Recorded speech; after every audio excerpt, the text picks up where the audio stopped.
This is a story about how I own Janet Jackson's bro. I've been watching Janet Jackson ever since, pre-Control album. I mean, I'm a Janet stan, so I got had the Dream Street album, the Janet Jackson album where she was in the pool. Been a Janet Jackson fan my whole entire life. I specifically remembered when Janet Jackson came on, I believe it was the 1993 MTV Music Awards. And I remember I waited all night for her to come out. She was the last performer of that night, I remember. Those were the days where if you wanted to watch something on TV, you had to record it on, VHS. I was waiting by the VHS tape all night, waiting to press the little record button, waiting for her to come on because she was supposed to perform. She finally came on and she did That's the Way Love Goes and she did If. It was like a medley of both songs. I remember I recorded it and I was dead set on learning every single dance move to that song because it was That's the Way Love Goes and it was If, and I was like, that was like, the big thing was like that like that little breakdown that she does. Tina Landon choreography extraordinaire, like it was amazing. Anyway, so still to this day, it's my favorite Janet Jackson performance, like on an award show. Still to this day.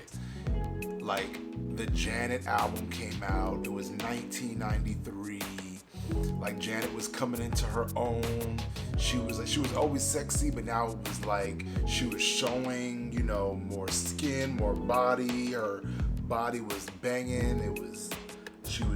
The moves were more provocative, and I was here for it. And then when she did that performance, that was it. I recorded that performance, and I watched that performance on VHS over 500 times. And then when YouTube came out, when YouTube first came out, I was so excited because I was like, you mean to tell me I could just have access to this performance anytime I want it? And now I was able to throw away my VHS tape and convert to digital format, which was now YouTube.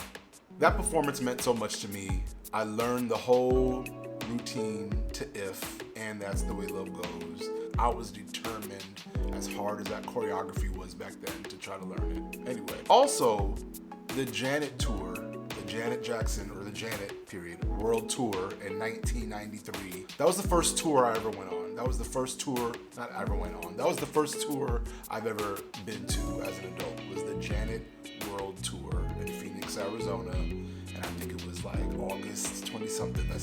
I still have the ticket stub. I'll find the ticket stub and put it in the video somewhere. I save all my Janet ticket stubs. On that Janet tour, she also sang That's the Way Love Goes, obviously, because that was her biggest hit. During the last 4 songs of the show, I think she did That's the Way Love Goes, You Want This, and Because of Love, and some other song. That was the one that you could see on the New Year's special where she, all the balloons fall down. I think it's 93 or 94, and she's in New York City waving, and she has on the top with the what do you call it, the blue flannel. I say all that to say, that being my favorite performance ever in life of Janet Jackson.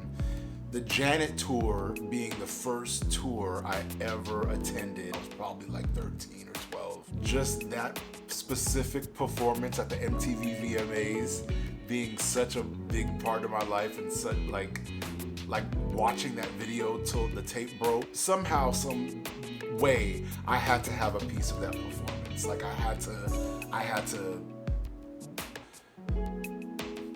I think it was 2021, Janet Jackson had a big, what's the word? Janet Jackson, what is the word? Where you sell all your stuff? Auction. Janet Jackson had a big auction in Beverly Hills, California, out here in LA.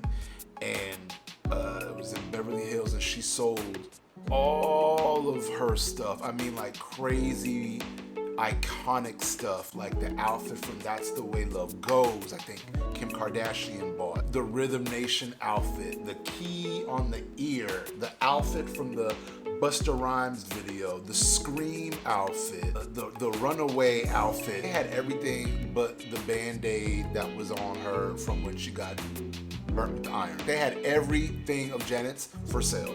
I don't know why she was selling her stuff. Don't ask me why, but it was a big deal in LA. A lot of people showed up. It was on the news. When you think about Janet Jackson, you think about all the videos and everything that she's been in, like the iconic video, like When I Think of You, Escapade, Anytime, Any Place. You think of these songs, but then right after you think about the actual song, you think about the visuals of it. You think about either the choreography that was done in the video or what Janet was wearing, because Janet was always so iconic. Let me fix my hat. Is my hat okay? I'm giving very formation right now. Y'all hate is corny with the, let me not get copyrighted. Back to Janet. There was so much stuff of hers there for sale. The If outfit, the wedding dress that she wore on Nutty Professor 2, old book reports, old report cards of hers. I mean, you name it, scrunchies, dolls, her old schoolwork binders, her wedding dress from when she got married to old dude back in the 80s, the bars. She was selling a lot of stuff I really wanted, like her furry boots that she wore the first time on American Bandstand. Pick a Janet song. There was something from the video that was being sold at this auction, and it was called Julian's Auctions in Beverly Hills. Anyway, so me and my very, very close friend, the Mitchell, we both get tickets to go attend this auction because it's like free to the public. You just have to get tickets. So we went and get tickets, and they give you a big old booklet that shows you, everything that she has that she's gonna sell. I mean, they have a whole list. So going in there, it's like we already have a mission, like, what we're gonna buy. So I go into the auction. I sit in the very front. One of the things that was up for sale was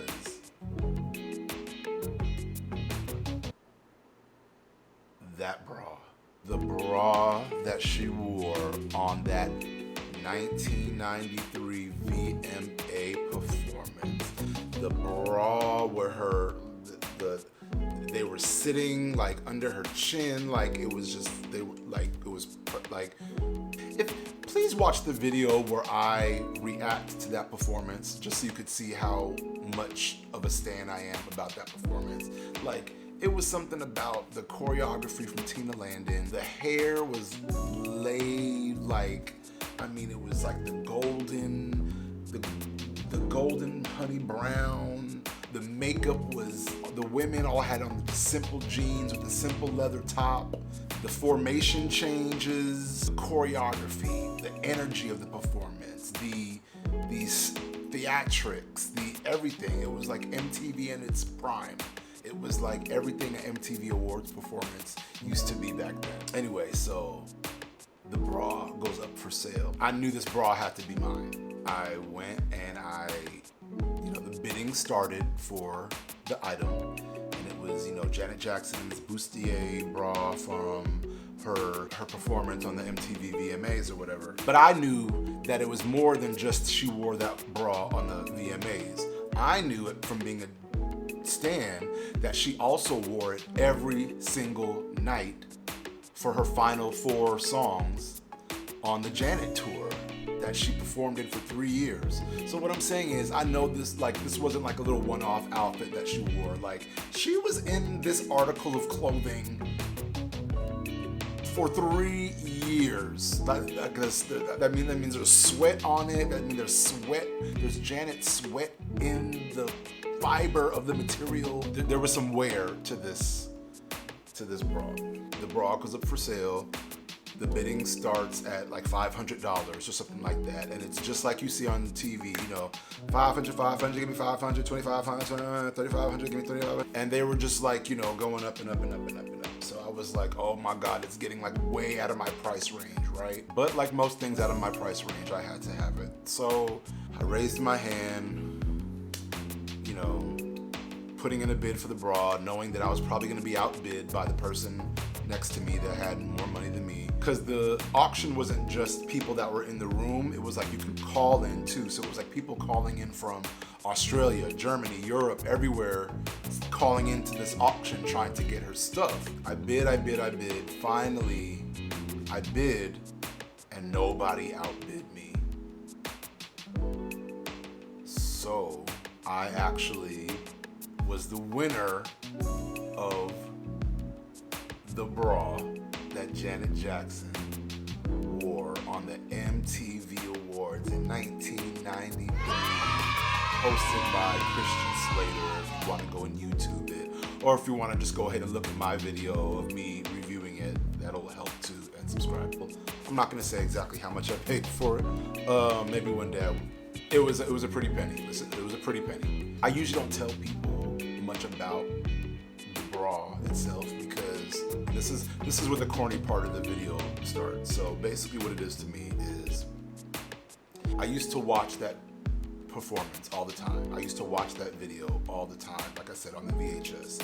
And I used to watch it and try to learn every single move, like every single thing that she came out and did, 1 and 2 and 3 and 4 and 5. I wanted to learn everything that she did in that video because I thought it was so cool and it was amazing. And me wanting to be a dancer back then, I was just like, this is amazing. What I'm saying is I usually don't talk to people about the bra or show people the bra itself because people typically don't get what the bra like means to me. It's more than just a piece of Janet Jackson clothing. It's where I learned to dance. It's the first concert I ever attended, and she wore that every night.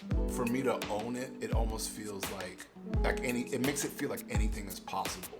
Without further ado, I just want to bring out the bra.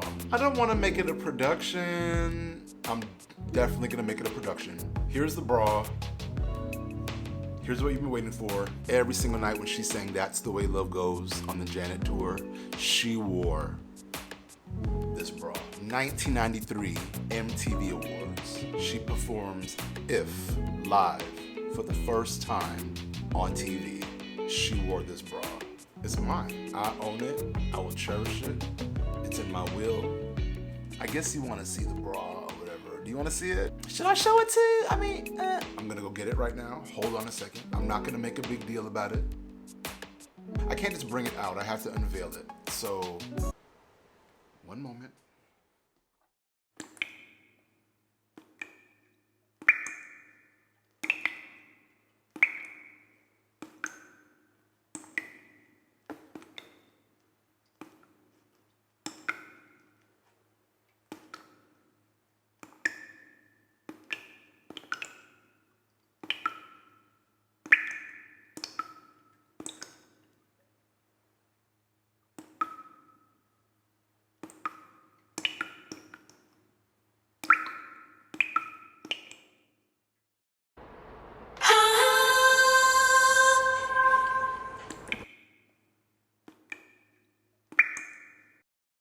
This is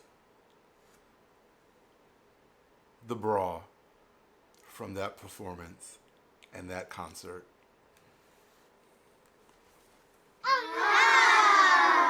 Ooh. So small, is it not? Janet, can you see it? Julian's auction.